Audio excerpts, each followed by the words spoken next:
As we step into 2026, many people are reassessing how they lead at work, at home, and in life. And listeners, what's interesting is that some of the hardest leadership lessons aren't learned in boardrooms or strategy sessions.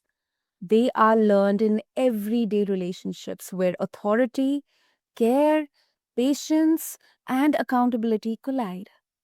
Today's conversation explores one such overlap that often makes people uncomfortable. Welcome to Mind Over Masculinity. I am Sana, and listeners, today we are starting the year with a question that sounds simple, but it isn't. Why do people suggest that parenting and management are similar challenges?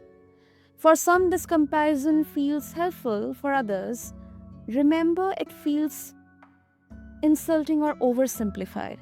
Managing adults isn't the same as raising children. Parenting isn't a leadership experiment. So, today we are not here to collapse the two into one idea. We are here to examine where the parallels genuinely exist, where they break down, and why this comparison keeps coming up in conversations around leadership, responsibility, and emotional intelligence. And listeners, my guest today is uniquely positioned for this discussion.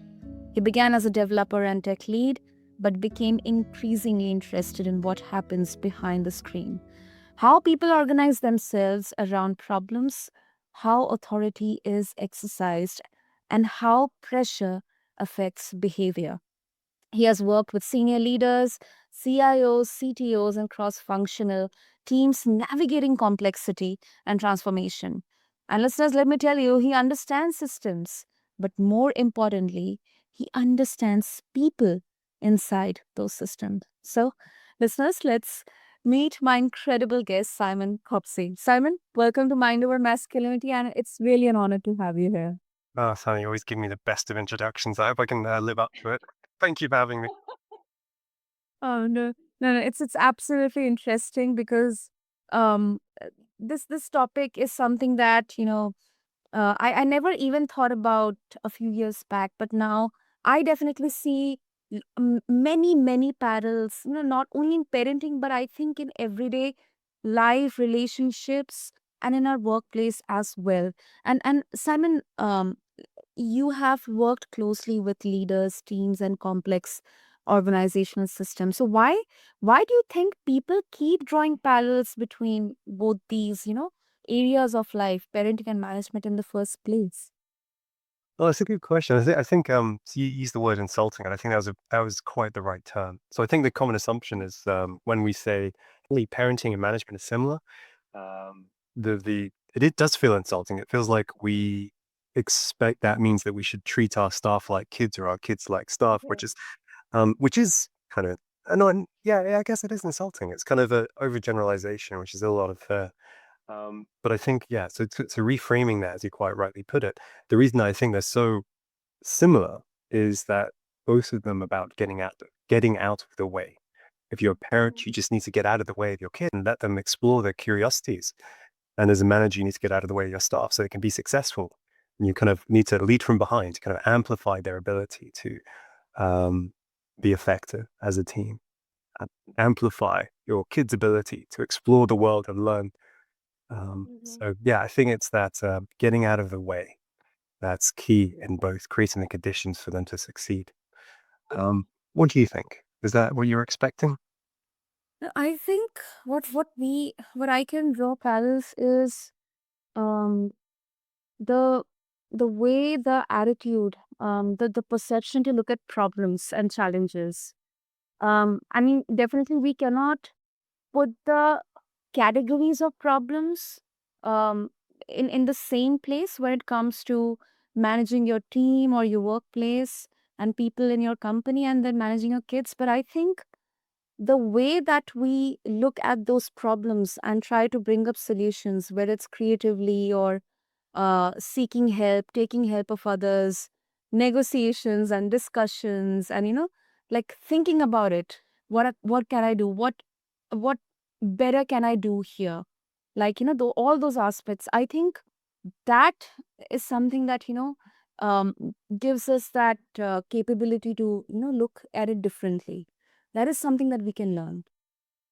Oh, that's complicated. I like your point. What can I do? Yeah. So as you know, I'm my son is now uh 17 months old. Uh, and so I'm still very much an adult and still learning. But what can I do if when I hear it comes up to me in the form of when I see my son doing something I'd rather he not, the immediate kind of reaction feels like it should be. Why are you doing that? It's your fault. You shouldn't be doing that.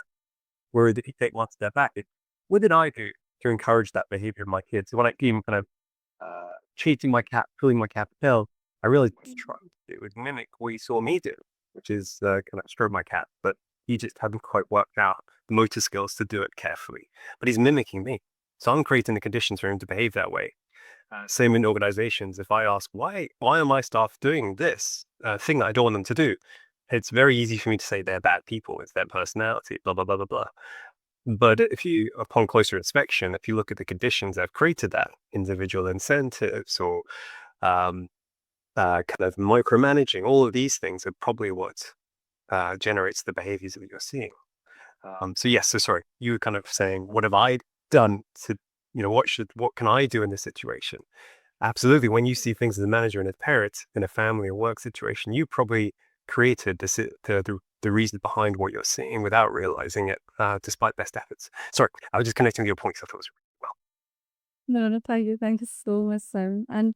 Uh, and not only parenting, and I don't think it is insulting because um somewhere down the line, I mean, this is something that I really have been thinking like 10, 15 years back, where when talking about your personal life itself was kind of either shunned off or not exactly accepted in your workplace.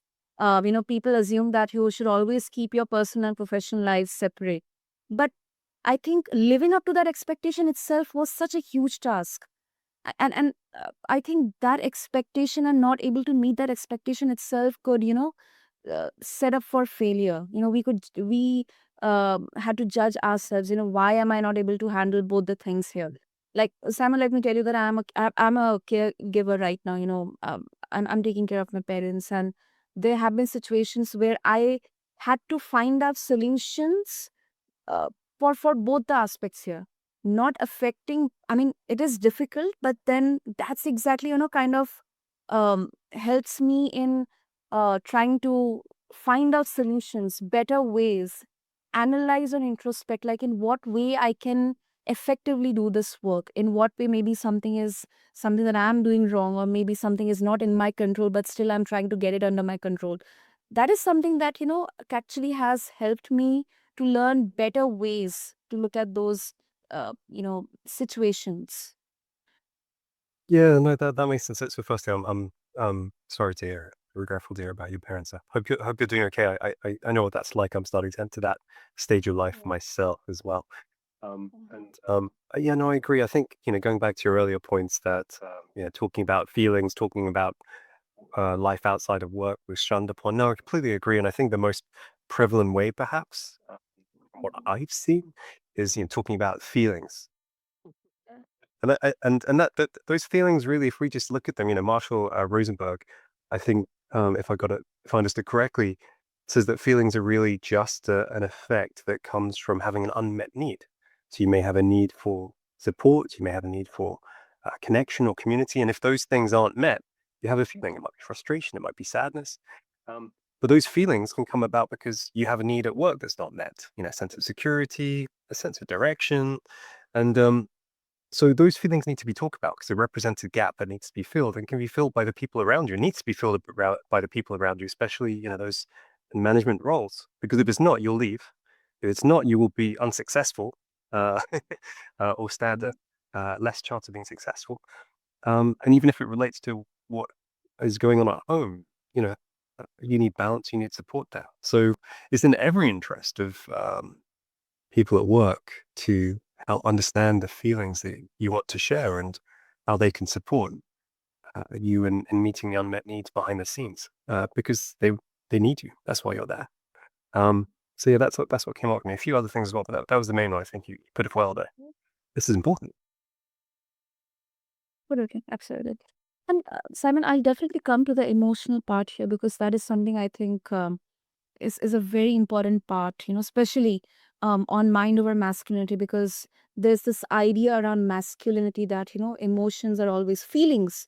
They're always categorized in the soft skills or soft or weaker, areas of life. But before that, I think when it comes to leadership, like, people have this perception that leaders have to be always aggressive, always with authority. And in both parenting and management, authority exists, but control is limited. So, how do you see leaders struggle with that tension?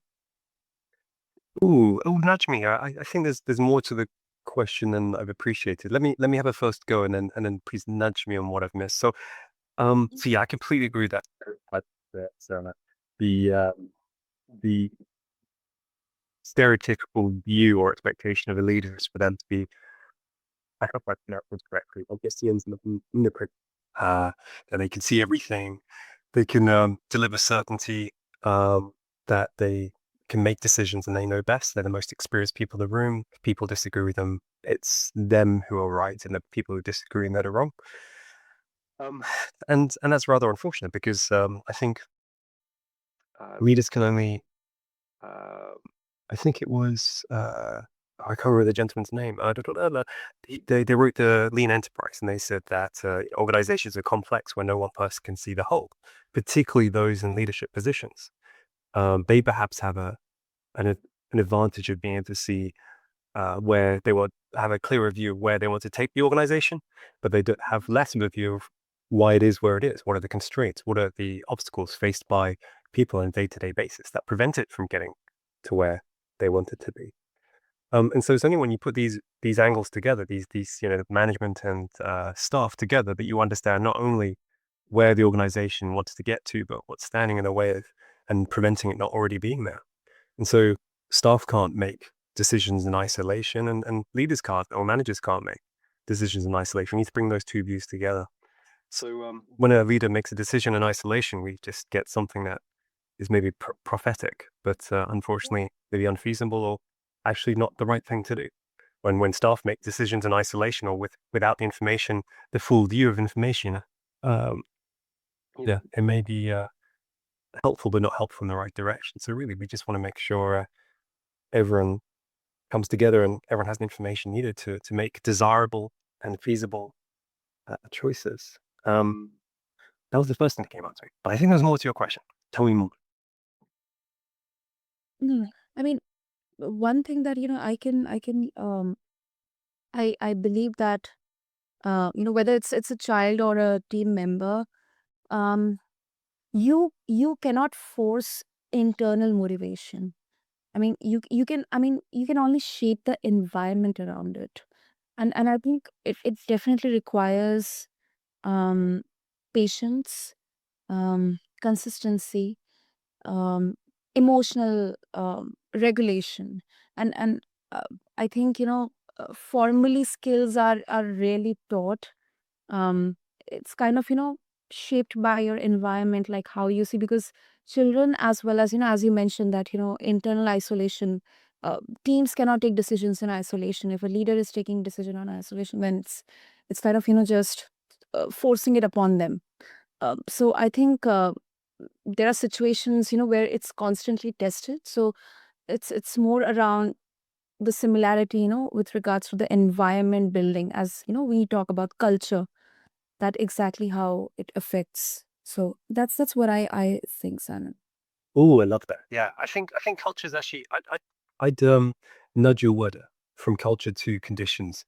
I think culture is the read-only property, what emerges from the personality of an organization, but the conditions are what maybe goes in to uh, help create the context in which an organization works in the first place, maybe. But sorry, go back. There was I wrote down quite a bit there because that was very, yeah, you covered so much ground. I love that. So completely agree. You can't put knowledge in someone's head. You can't force a person to learn. You can't force a person to be motivated.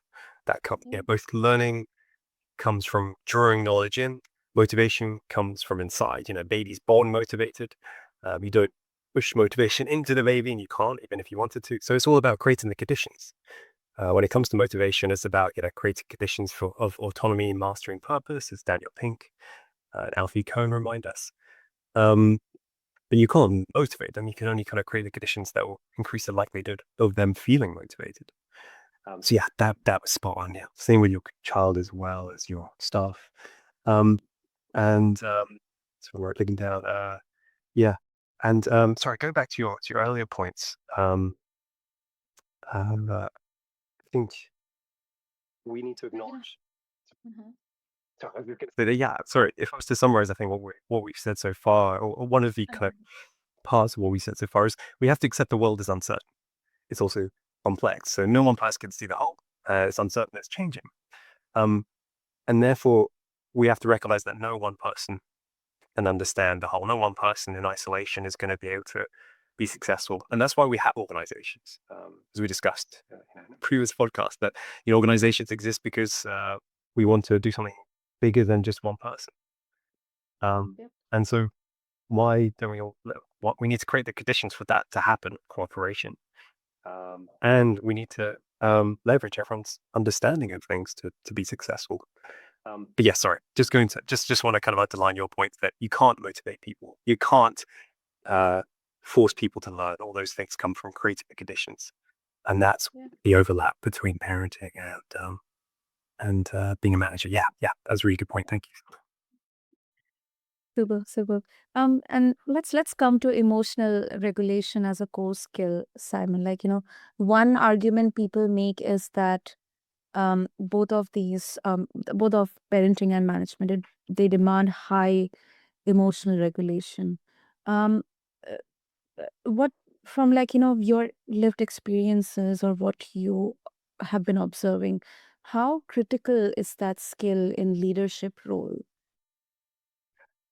Oh, yeah, yeah, no, that's a good one. I'm feeling more as a parent at the moment, purely because that's the space I'm particularly new to, and that, I'm feeling a lot of impatience with a young baby. But that impatience is natural, and I realize feelings come from within. If we put a photograph of the family in front of one person, they may feel happy, and if we put that same photograph in front of someone else, they'll be like, I don't know who these people are, and they won't feel happy. So Yeah. emotions come from within, and so we have the ability to regulate them, to control them. It takes time, but that's where mindfulness and meditation and those kind of aspects of secular Buddhism and other religions come in, I guess. Um, but yeah, so important. If we learn to be curious before furious, we have the opportunity to understand why Mhm. what we're seeing is happening, and so we can have a more effective response as opposed to reaction. Right? If I just gave into my patience with my child, go, "Why are you doing that?" That's not going to help him or me. Whereas if I say to myself, "Why is he doing that?" That is going to lead to a better response for me and for him. It's going to help you understand, what did I do that created the situation? Did I put the scissors within his reach? Um, is that something he really has control over, or is it me as a parent? Oh, nuts. It's me. I made the mistake. Don't I do that again?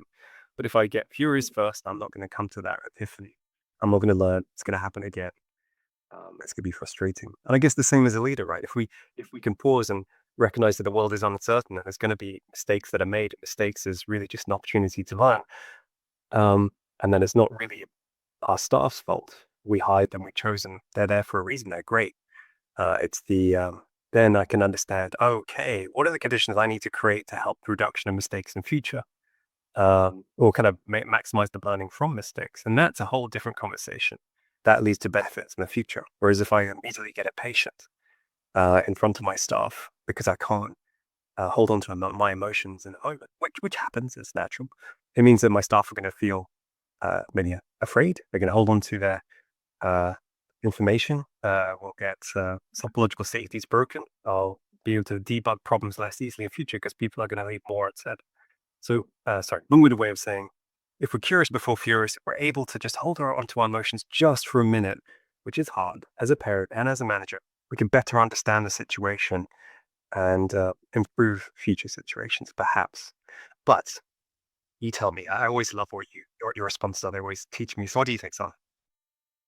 No, first of all, I must say, so This is going to be my mantra for this new year. And for the coming years as well. Curious before furious. I think this is such a brilliant way to kind of put a quick pause into our mind whenever because I think this is very very ideal for the anger management part. Like curious before furious. Brilliant. Mm, brilliant. Thank you, son. I have to say I plagiarized that. I think it was from a stand-up comedy, actually. But yeah. Um, but yeah, so yeah, I found it very helpful too. No, it is absolutely. And secondly, I absolutely, agree with you. I mean, it is hard because uh, we are still learning, and it's never possible that, we have learned everything at once together. I think it's always learning, but I think that intention itself is such an important thing that, uh, I think it's a great motivation that you have that intention, you have you're working on it, maybe not to the perfection, but at least you're working on it every day. Small moments, small you know changes, writing things down, doing some introspection in there, maybe through mindfulness or box breathing. Let's say wherever there's a huge kind of a difficult situation in there, I'm also right now learning how I can utilize my breathing in a better way to calm myself down, to think about it. uh, then maybe I can react if at all it is required. And I think that is something we can learn. I mean, I at least can learn from both management and parenting as well. Yeah, no, that makes sense. And I have a lot to learn there. So box breathing is something I'm familiar with. So you're teaching me already, so I thank you. I think, yeah, absolutely. There's one thing I read recently, which I hadn't appreciated, which was that I think it comes from Beyond the Phoenix Project by Gene Kim and John Willis. And they mentioned in this audiobook that in some of the, I think, Toyota factories, the andon cord, the cord that halts production in part of a production line, is pulled hundreds or thousands times a day. And my initial reaction was, geez, that sounds unproductive. But then they explained that every time, but the reason that cord is pulled to halt production in a particular area is because the workers, the staff have found that there's realities deviating away from expectations. We're seeing something unexpected. And they explain that by halting production, they're recognizing that that is a learning opportunity. And if they halt production, they can more likely get more from the opportunity because he's trying to find the cause of deviation a day later, a week later, a year later is much harder than halting in the moment, going, wait, what happened here? Why is this slightly bigger, smaller than expected, etc. It's much easier to do in a moment, detective work here and now. So hundreds of thousands, every andon cord pull is a moment for learning. And so if you imagine these factories are learning at hundreds or thousand things every day, which means that they're accelerating. Um, and so that difference between expectations, realities, learning, the more that we're able to set our expectations up front and then look for deviations, the more our days become interesting and we're able to improve for tomorrow as long as we can find that learning opportunity. So yeah, everything you said, just underlining it. Exactly. Exactly. Amazing, brilliant. Simon, wish we could have gone on and on, but in the interest of time, before we wrap up, if listeners, they would like to share their thoughts further after this conversation with you, they would like to reach out to you as well. What would be the easiest medium? Appreciate that question, Sana. So I'm on LinkedIn, of course, come say hello. And I also have a website, curiouscoffee.club. Not .com, but .club. And you can organize virtual coffee there. Always like to learn from others. So come say hello. Super, super. Listeners, I'll have all the links in the show notes. So just refer to them along with this episode on your favorite podcast platform. And okay, here's, I think, listeners, what this conversation brings into focus. Parenting and management are not the same, but they do share uncomfortable similarities. Both require patience over control, consistency over intensity, and emotional awareness over ego. And the comparison isn't about hierarchy, it is about responsibility. So when we lead people, whether it is at home or at work, we shape environments where others either grow or shut down. So, Simon, thank you so, so much for bringing nuance instead of slogans. I really, really loved this humble, enriching, and really, really, super beautiful conversation. Thank you so much for having me. Your responsibility. And to all of our listeners, if this conversation challenged you, that's the point. Leadership isn't about having the answers, it is about how you show up when you don't. Until next time, I'm Sanan. This has been Mind Over Masculinity. If you found value through this episode, do show your love by following Mind Over Masculinity for such incredible conversations. Until next time, I'll catch you in the next episode. Thank you.